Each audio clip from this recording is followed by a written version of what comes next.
President Trump has threatened to impose fresh tariffs and export restrictions on advanced technology and semiconductors. This in retaliation for other nations' digital services taxes, which he claims are designed to harm or discriminate against American technology. He also alleges that the digital taxes give a complete pass to China's largest tech companies. The president's latest act of trade brinksmanship raises fresh uncertainty over tariff rates for U.S. trading partners.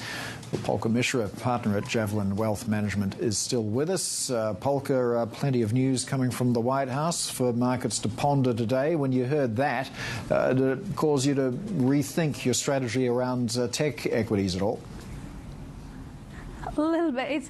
It's not just today, it's every day, isn't it, Paul? We just look at what's coming from the White House.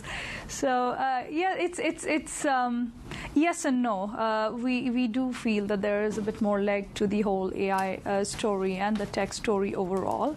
But it's going to continue to be choppy given the noise that we keep getting.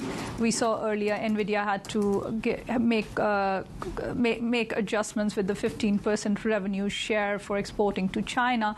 So I think it's still, again, about deal making.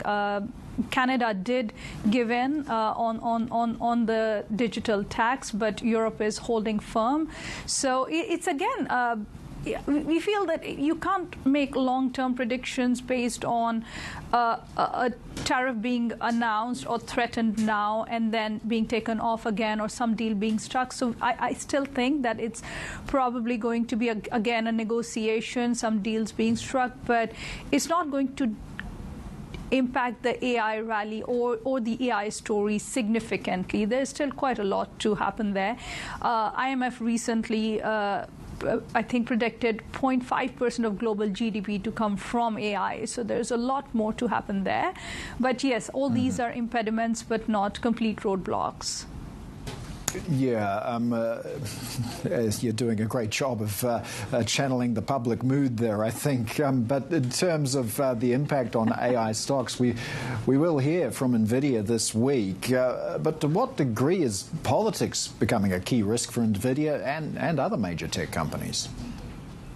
It is, and especially at that size, at that scale, U.S. and China have still not agreed to their deals, although China hasn't given in to U.S. tariffs. It's standing firm.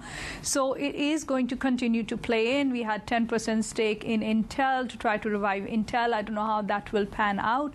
It is getting political, but at the end of the day, markets have their own way, and supply-demand cannot change. There is innovation happening in China. You cannot continue to ignore that. You cannot stifle that. So it will correct itself. At the end of the day, the pace at which the development is happening in this sector and the adoption that's coming through, even though we're not yet seeing profitability, we're beginning to see productivity gains slowly filter into the industries. So this is an important space. It will fight its way through these politics. It is, at this point, the core focus, the level of investment that is going in, whether it is from companies, whether it is from countries.